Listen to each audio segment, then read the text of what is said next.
Hey guys, just in for an extra hit today. It's technically our day off, but with lockdown in Melbourne there's not much going on. Didn't want to sit in the house because it's actually quite a nice day, so thought I'd come in and have a hit. Mostly high volume. During the week did a lot of power hitting and playing spin, which was a lot of fun, so thought I'd come in and just do the basics and do them all today. So nothing too fancy, mostly front foot, because that's what I find that I do need more of a high volume, whereas I'm strong on my back foot, so I can play that quite freely. Got a few new extra bats through the week as well from the guys at Redback Cricket, so thought I'd give them a try and see how they go, which is a bit exciting. Always like a new season. Other than that, we'll just challenge myself within my basics. So got a skinny bat, we'll change the swing and the variants on the machine. I don't normally like doing a lot of machine work, but I find it is really good for high volume and just repeating the basics over and over again. You'll see bat flow, bat path are really important to me. As long as I've got a stable base and my head still, I'm not too worried about where my feet are going. Obviously you want your energy going into the ball, but what I might do in this session today is play around with some drills where I don't move my feet at all, and just get my bat flow going. So it can be from a stable stance, and it can also be just starting in position there, because obviously on a bowling machine I know it's going to be front foot. And to be honest, I play a lot of my pulls and cuts off the front foot as well in the female game. So yeah, I'll be on my front foot in that position, but then just trusting my hands to swing through the line of the ball.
Yeah, I felt a bit inside out there. I might get this one.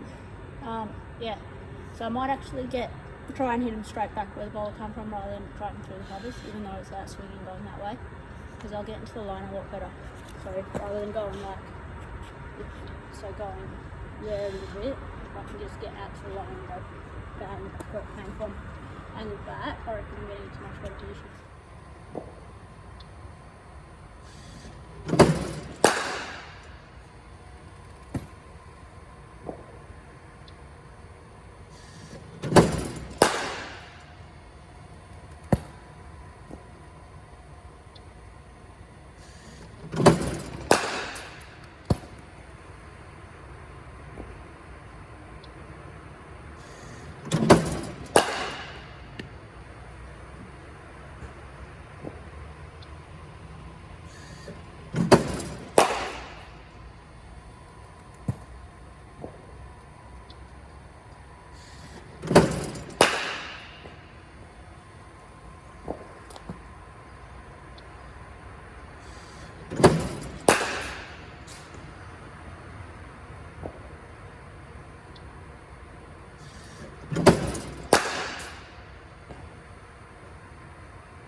Do you have goals, and what are they, please?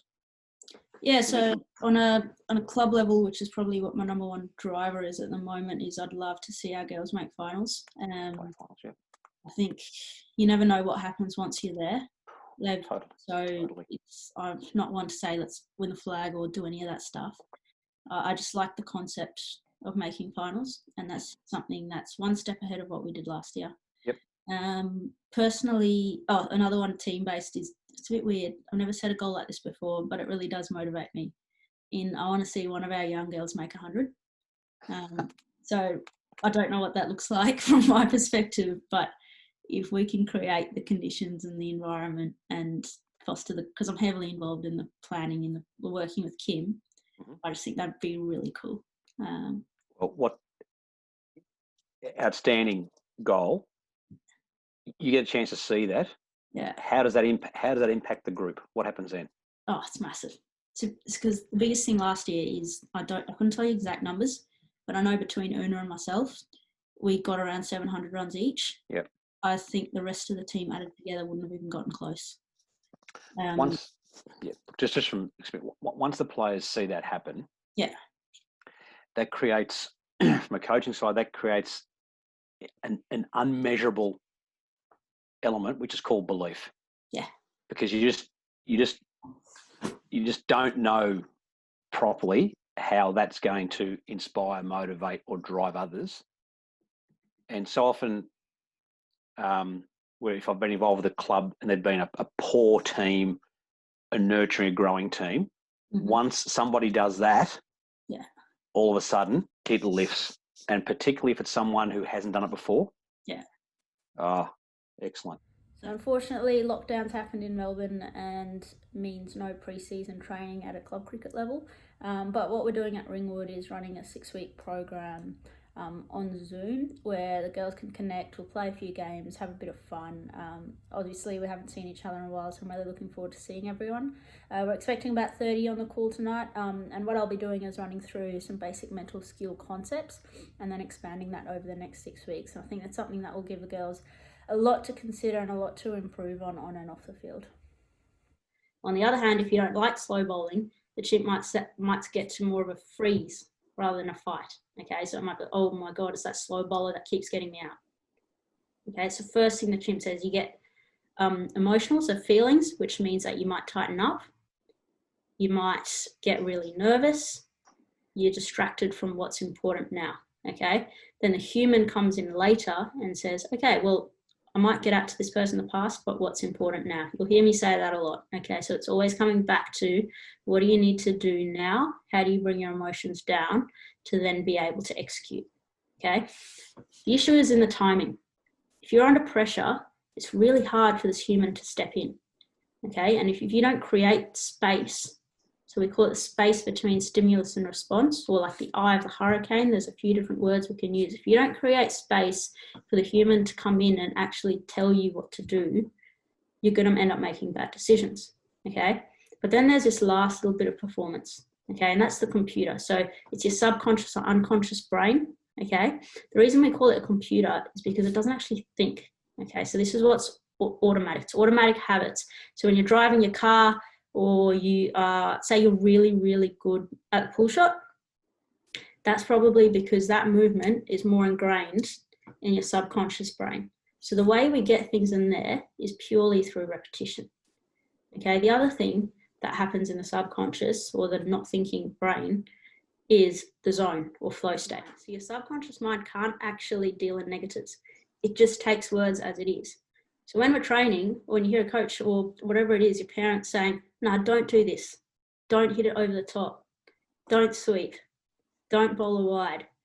All your brain is thinking is wide, sweep, hit over the top. Right? So you can't just not think. The whole purpose of mental training and what we're going to work through over the next few weeks is about teaching you what thoughts to use when. Okay? And if you do that often enough and combine it with mental skills training, then what can happen is you can start to get into that space where you don't think about every single movement you're doing. You're just thinking the right simple thoughts at a time, and that allows performance.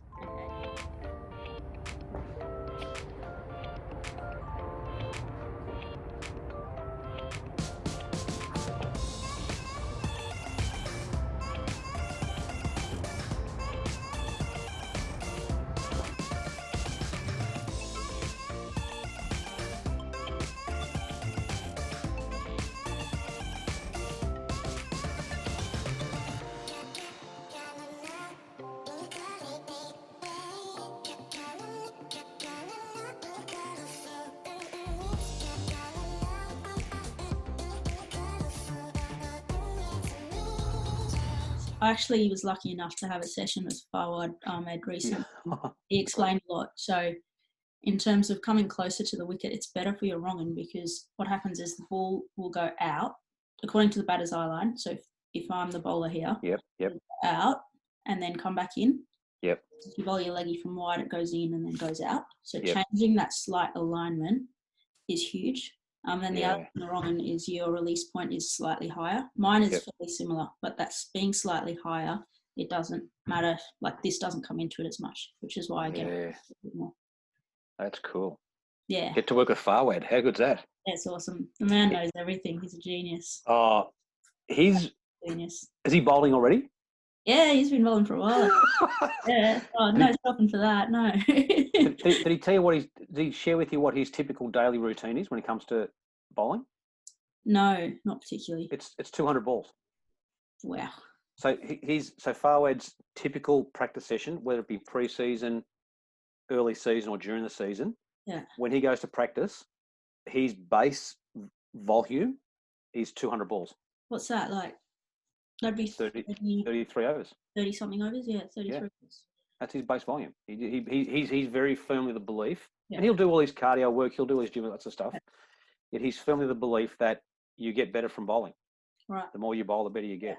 And I'm not a massive fan of lifting heavy weights. I like lifting lighter, moving my body. I like the term train like an athlete, not like a bodybuilder. So I'm a little bit different in the way I train. But it's helped me. I'm pretty much injury free. Otherwise, I've had chronic knee issues for a long time. Okay.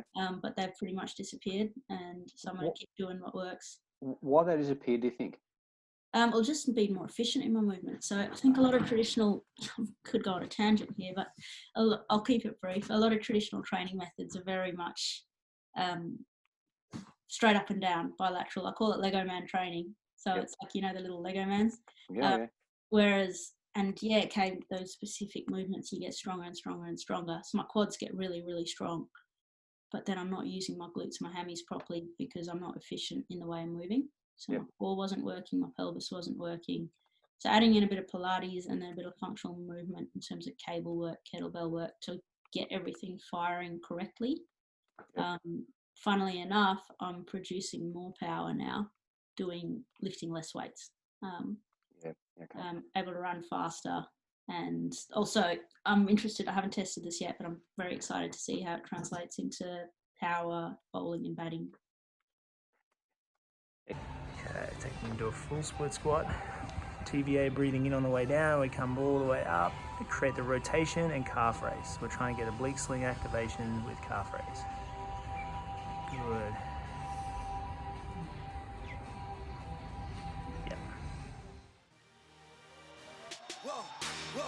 They ain't never seen nothing like this before. Lit the room when I came through the front door. Ask me if I stress overcome, what for? Train in the trees, please pardon my sycamore. Touch burning sands, cross lands, and stormy shore seasons in the year, Ain't no channel for champions and chain no fear. Yup, the champ is here, switch gears. We keeping haters in the rear. At the blood, sweat, and tears, and my goal so near. I see my victory so. Pull off it as well. So pull on, pull off. There you go. Good. Good. This side's a bit better than the other side. Still a little bit of compression, but it's okay. Good. Good. Good. Nice work. That's good.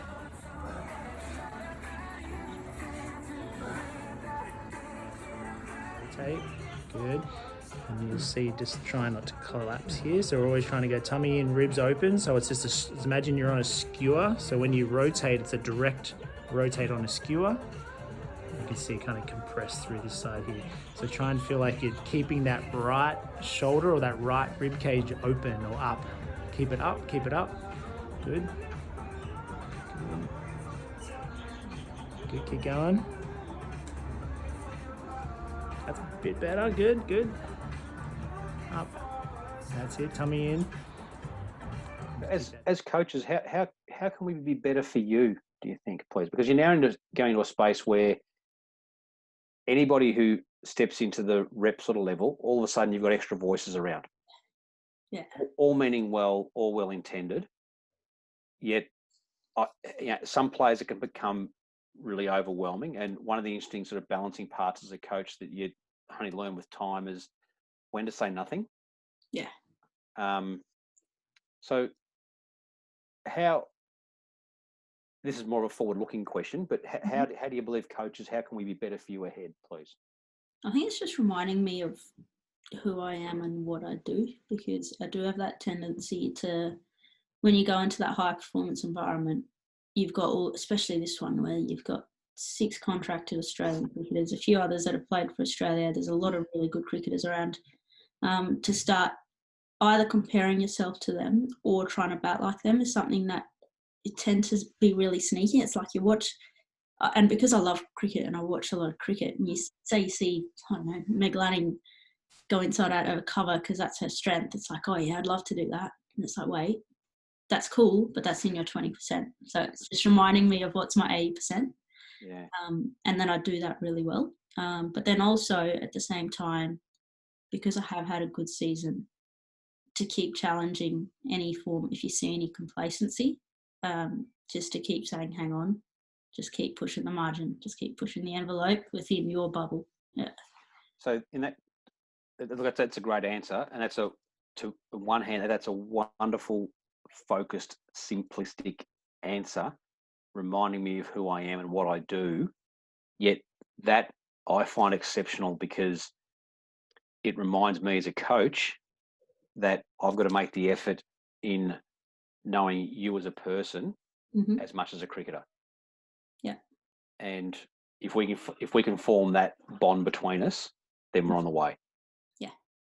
It is being proven in a whole range of different sports that if we're better together as people with each other and understand all the needs around that, there's a time to press a bit harder and there's a time to back off. And I think just to finish what I was reading recently, Phil Jackson spoke about some of his most proudest moments in coaching Chicago. And he reflected and said it was basically when I said nothing. Yeah. I just sat and watched. Yeah.